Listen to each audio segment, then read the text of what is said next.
So I'm going to go step by step through the pinch pot because I know a lot of people are having a hard time learning it from the way I presented it before. So I am going to slow things down a little bit.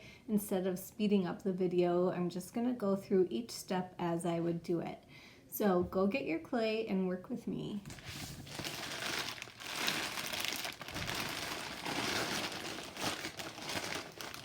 I want to take a handful of clay out, so just grab a chunk. It really doesn't matter how much you grab for your initial pot. I recommended about the size of a baseball, maybe a little bit smaller, but make sure that you're wrapping up the clay that you're not using and keep it well wrapped. Remember that if it's starting to dry out a little bit, but it's still squishy, you can add a little water to it. I have my little container of water and I'm going to put all of my little clay dust things in there. So I went quickly over wedging in the last video, and really it's hard to wedge from home because you don't have a good wedging table. My table's gonna shake a little bit, but all you're really doing is taking the heels of your hands and pressing down and then pulling up. You're constantly keeping it in a three-dimensional shape, but remember that this is messy, so if you're working at a kitchen table, then put a plastic bag down first, and you can just wedge it inside of the bag. It's okay if you get clay on the bag, it's fine. So I'm working in my basement, so the mess isn't as big of a deal, but if you're working at your kitchen table or living room table, then you definitely want to protect the surface. I get little bits of clay and I just kind of clean up as I go. I'm going to take a nice clean rag and wash it off later when I'm done, but for now I'm just going to leave it. So now I'm going to pat it into a ball, and that is going to help me get started with a nice balanced and even pot. But it doesn't have to be perfect. The more time you spend really evening it out and smoothing it, the drier your clay is going to be, and it will start cracking on you a lot. So just try to make sure that you're not spending too much time, not too much air is getting to it. So I'm going to hold the clay in my non-dominant hand.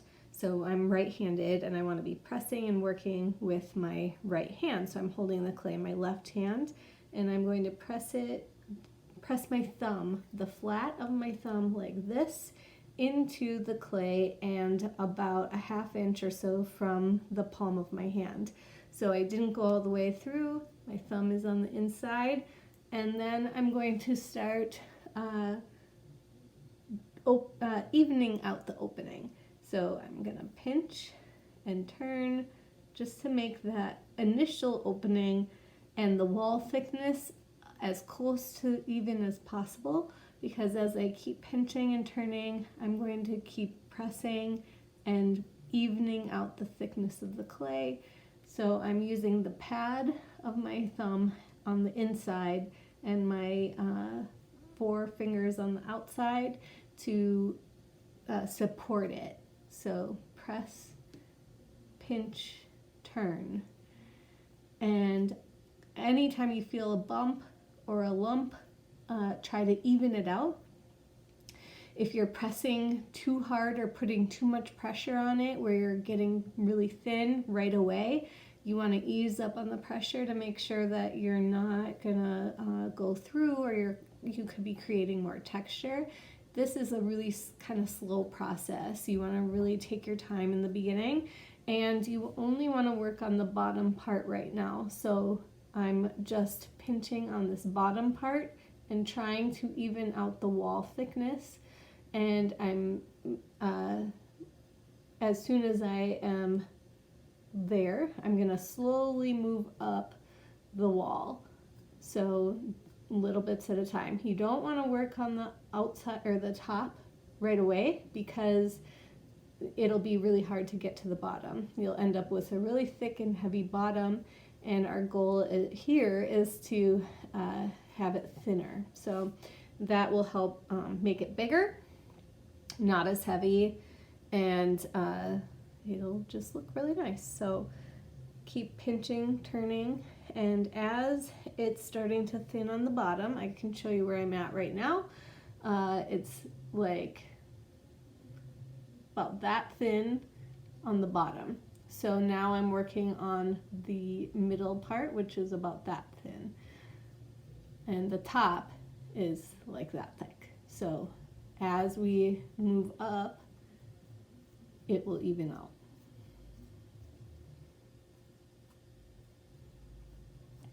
So I can see that there are some cracks that are happening on my pot. I'm not going to pay attention to them right now until I am closer to getting an even thickness all the way through.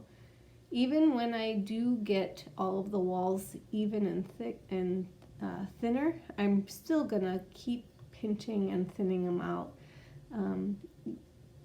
Remember that the clay shrinks as it dries, and every time it gets fired, it shrinks. So a lot of times you'll be surprised at how small something is when it gets glazed and fired. You'll be surprised. So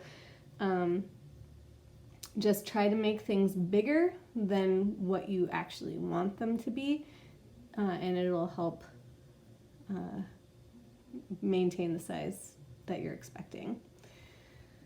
So now I'm getting close, and I'm gonna start working on the top now, and as I'm doing that, I'm kind of pinching and turning, and the rim is a little uneven, but so I'm gonna try to work on making that a little more even just by kind of pushing the clay and blending. Now I am gonna start looking at the cracks. So my clay is pretty wet.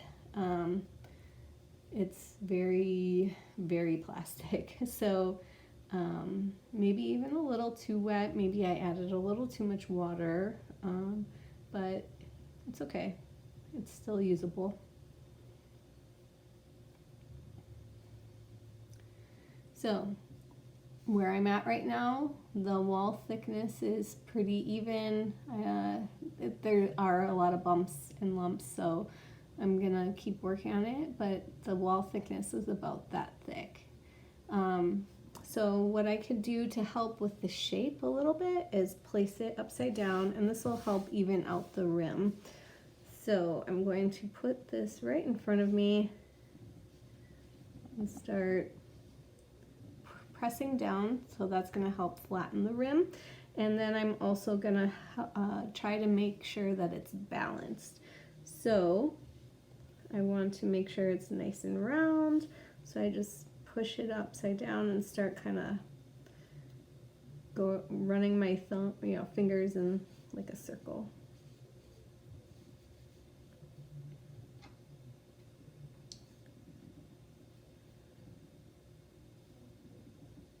And as I'm doing that, I'm kind of fixing some of the cracks. And now I'm gonna try to unstick it from the table. And you can see some of the texture was left from pulling it up, so I'm just gonna smooth that out. And here's a good example of when you are putting it upside down to flatten it out. You'll get these little ridges, so you wanna blend them in with the rest of the pot so that it doesn't look funny. You want it to be even and smooth with the rest of it. So this is getting close to the point in time where I would want to decide what shape that I'm wanting. So do I want to keep it round? Do I want to accentuate some of the bumps and waves that I'm already happening, with the pot? Or what? I tend to make things a little taller so that I can put dirt and a plant in there. So I have like little cacti and succulents and things. They make good succulent planters.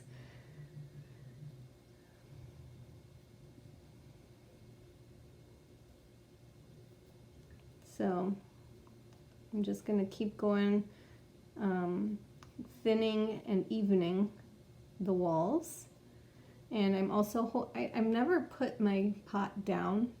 If you are putting your pot down and working like this, you'll end up with a flat bottom, and that's fine. But you want to make the bottom flat like after the walls are even. So if you do it too soon, you'll end up with a really thick, heavy bottom. So I've been keeping it in my hands to help maintain the round shape. And you know, I can take my fingers and kind of press down now that it is getting a little more even, and that will help smooth out some of those bumps. It's also helping maintaining, like, getting the shape to be a little deeper and not as shallow. But if you wanted to make more of a wide bowl, you could start widening it out a little bit like this. So let's see, maybe I'll start kind of turning and widening it out a little, so like that.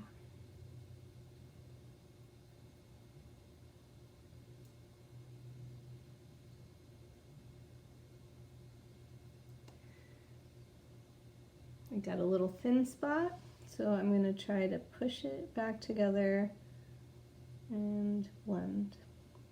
Because my clay is so wet though, I don't want to add a lot of water, but every once in a while, if you want to dip your finger and just, it helps smooth it, just do not add a lot of water because it will become really messy and really hard to work with, and it can weaken the clay.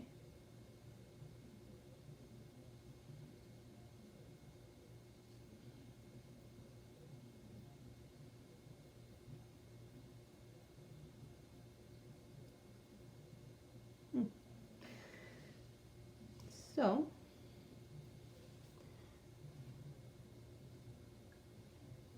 now I have kind of a bowl shape. I'm going to kind of wet them so that I could kind of smooth out the inside with the palm of my hand on the outside. And ooh, damage.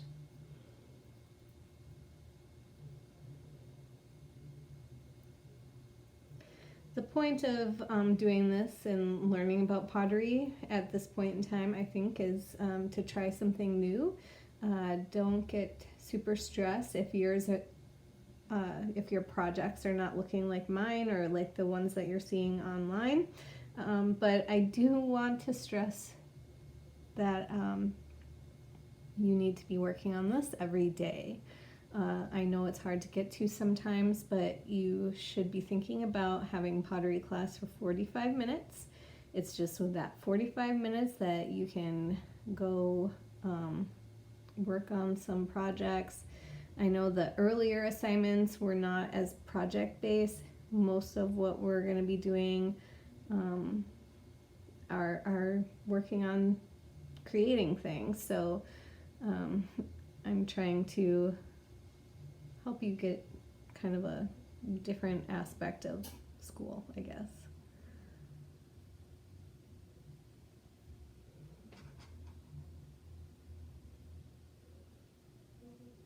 So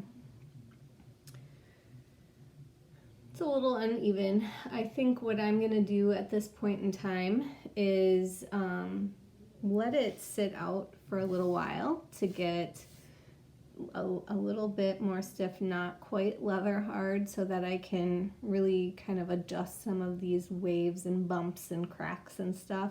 But I might maintain the shape somewhat. So I'm gonna place it upside down because I'm kind of liking the roundness of this, and I think I might add something to it later. So I'm gonna leave it upside down on the rim, just like this. I'm going to leave it open, but that is because I'm going to come back and check it in a little while. But you can decide whether or not you want to wrap it up completely.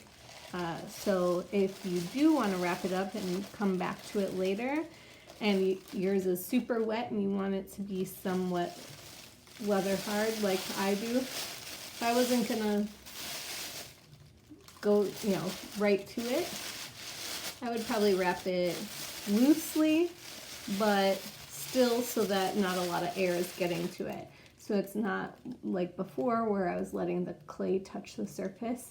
I was trying to maintain that leather hard stage.